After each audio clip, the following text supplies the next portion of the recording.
MCQs number 20 है, length of silk highway is dash. A option है 3000 kilometre, B है 6000 kilometre, सी है 9000 kilometre and D है none of these. सो इसका option D होगा नन ऑफ दीज, क्योंकि यहाँ पे सही ऑप्शन नहीं है। इसका करेक्ट आंसर है 6400 किलोमीटर। MCQs नंबर 21 है, the period of bronze age is split between dash. A option है 3000 से 100 BC, बी है 5000 से 3000 BC एंड सी ऑप्शन है 100 BC से 300 AC, डी है नन ऑफ दीज। सो इसका करेक्ट आंसर यहाँ पे नहीं है, सो हम इस पे लगाएंगे डी पे, नन ऑफ दीज पे। इसका जो करेक्ट आंसर है वो है 3300 BC से 1200 BC। अब ये ब्रोंज़ पीरियड है क्या? ब्रोंज़ मीन कांसी का दौर था। कांसी को बुनियादी धात माना जाता था, जो कि मुख्तलिफ़ टूल्स और औज़ार और हथियारों के लिए इस्तेमाल होती थी। यानी जो ब्रोंज़ है, कांसी बनाने के लिए तांबे में टिन को शामिल किया जाता था, क्योंकि ये तांबे से भी ज़्यादा सख्त और पायदार मानी जाती थी, जिसने कांसी के दौर में बहुत ज़्यादा तरक्की की। ये जो है ये पत्थर के ज़माने और लोहे के दौर के दरमियान में वाक़या हुआ था, जिसकी वजह से कांसी के ईजाद ने, यानी ब्रोंज़ के ईजाद ने पत्थर के ज़माने का ख़ात्मा कर दिया था। MCQs नंबर 22 है, united nations security council has dash permanent member. A है 5, बी है 10, सी है 20, डी है नन ऑफ दिस। सो इसका ऑप्शन नंबर ए होगा 5 कंट्री परमानेंट मेंबर है एंड 10 नॉन परमानेंट है, यानी 15 मेंबर इंक्लूड है, जिसमें 5 परमानेंट हैं एंड 10 नॉन परमानेंट है।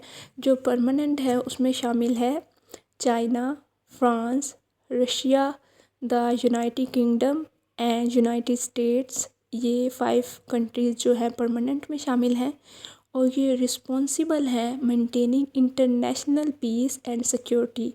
इसका जो यूनाइटेड नेशन का जो हेडक्वार्टर है वो न्यूयॉर्क में है और ये फाउंड हुई थी, मतलब इस्टेब्लिश हुई थी अक्टूबर 24, 1945 में। ये इम्पोर्टेंट MCQs है, इनमें से लाजमी आप लोगों का आ सकता है। और इंटरनेशनल ऑर्गेनाइजेशंस हैं, इनके बारे में तो लाजमी आएगा। आप जितने भी इंटरनेशनल ऑर्गेनाइजेशंस हैं जिसका पाकिस्तान हिस्सा है या कोई लिंक है पाकिस्तान से, सो आपको उनकी हेडक्वार्टर, उनकी लैंग्वेज, उनकी कंट्रीज़, उनके मेंबर सबके नेम आने चाहिए। MCQs नंबर 23 है, all are official language of United Nations except. A option है फ्रेंच, बी है पर्शियन, सी है इंग्लिश एंड डी है नन ऑफ दिस। सो यहाँ बी जो ऑप्शन है वो करेक्ट आंसर है, क्योंकि वो यूनाइटेड नेशन की लैंग्वेज नहीं है, वो है पर्शियन। यूनाइटेड नेशंस की जो लैंग्वेज हैं वो 6 हैं।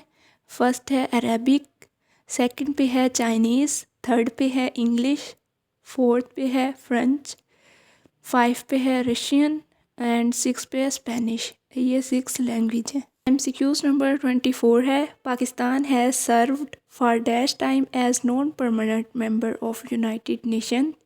ऑप्शन ए है 3, बी है 5, सी है 7 एंड डी है नन ऑफ दिस। सो इसका करेक्ट आंसर होगा सी 7। अब यहाँ आप लोगों से पूछ सकते हैं कि यूनाइटेड नेशन को, UN को पाकिस्तान ने ऑफिशियली कब ज्वाइन किया था? ज्वाइन किया था 30 सितंबर 1947 में। जो अभी मैंने आप लोगों को बताया है कि यूनाइटेड नेशन के UN की लैंग्वेज कितनी है, 6 हैं, उसकी मैंने आपको डिटेल बता दी है वो कौन कौन सी हैं। आप लोग ये चीज़ें अच्छे से याद कर लें, अपनी कॉपी पे लिख लें ताकि आपको याद रहें और पेपर के दौरान आप करेक्ट आंसर लगा के आए। MCQs नंबर 25 है, Shanghai corporation organisation was establish on. Option A है 15 जून 2001, बी है 15 जनवरी 2001, सी है 15 मार्च 2001, डी है नन ऑफ दिस।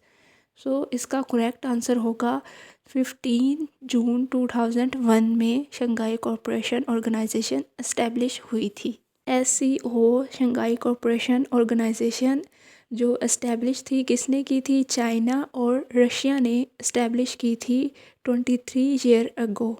इसका जो हेडक्वार्टर है वो बीजिंग चाइना में है एंड इसकी लैंग्वेज जो है वो चाइनीज़ और रशियन है।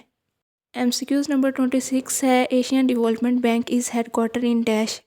ऑप्शन ए है UAE, B है मनीला, C है शंघाई, D है नन ऑफ दिस। सो इसका करेक्ट ऑप्शन है B मनीला। इसकी जो मेंबरशिप है वो 69 कंट्रीज से है। MCQs नंबर 27 है dash is the president of world bank. इसका करेक्ट आंसर है अजय बंगा। ये जून 2023 में 14 प्रेसिडेंट बने थे। MCQs नंबर 28 है partition of Bengal held during rule of. Option A है लॉर्ड बैटन, B है लॉर्ड क्रिस्प, C है लॉर्ड क्रिजन, B है नन ऑफ दिस। सो इसका करेक्ट आंसर होगा ऑप्शन C लॉर्ड क्रिजन। जब पार्टीशन ऑफ बंगाल हुई थी 16 अक्टूबर 1905 में, ये याद रखिएगा, ये भी MCQs आ सकता है कि बंगाल की पार्टीशन कब हुई थी? 1905 में। MCQs नंबर 29 है Lucknow pact was sign between all India Muslim League and dash. MCQs number A है इंडियन नेशनल कांग्रेस, B है ईस्ट इंडिया कंपनी, C है ब्रिटिश गवर्नमेंट, D है नन ऑफ दिस। इसका करेक्ट आंसर है A Indian National Congress. और ये Lucknow pact sign हुआ था 1916 में। ये इम्पोर्टेंट MCQs है, ये भी आ सकता है। उस टाइम ये साइन बिटवीन हुई थी बाल गंगाधर तिलक और मोहम्मद अली जिन्ना के दरमियान हुई थी। MCQs नंबर 30 है objective resolution was draft by dash. Option A है फातिमा जिन्ना, B है लियाकत अली ख़ान, C है कायद आज़म एंड D है नन ऑफ दिस। सो इसका करेक्ट आंसर है B लियाकत अली ख़ान। ये जो ऑब्जेक्टिव रेजोल्यूशन है ये अडोप्ट किया गया था कॉन्स्टिट्यूशन असेंबली से मार्च 12, 1949 में, और जो प्रेजेंट किया था उस वक्त के प्राइम मिनिस्टर थे लियाकत अली ख़ान ने। देखें यहाँ कितने MCQs बन रहे हैं। आपको फातिमा जिन्ना के बारे में भी पता होना चाहिए, लियाकत अली ख़ान के बारे में भी पता होना चाहिए, कायद आज़म के बारे में भी पता होना चाहिए। इनकी तो आपको पूरी हिस्ट्री, डेट्स, इनके इवेंट्स सब के बारे में पता होना चाहिए। पेपर के अगले पार्ट को हम नेक्स्ट वीडियो में सॉल्व करेंगे। जब तक आप इस वीडियो को देखें और समझें और अच्छे से याद कर लें, अपने पास रिटन फॉर्म में इसके नोट्स बनाते जाएं ताकि आप जब याद कर लें आपको भूले ना। आपने जब लिखा होगा तो आप उससे कभी भी रिवाइज़ कर सकते हैं। इस तरह आपको कभी भी भूलेगा नहीं और ना ही आप लोग पेपर के दौरान कंफ्यूज होंगे इंशाल्लाह।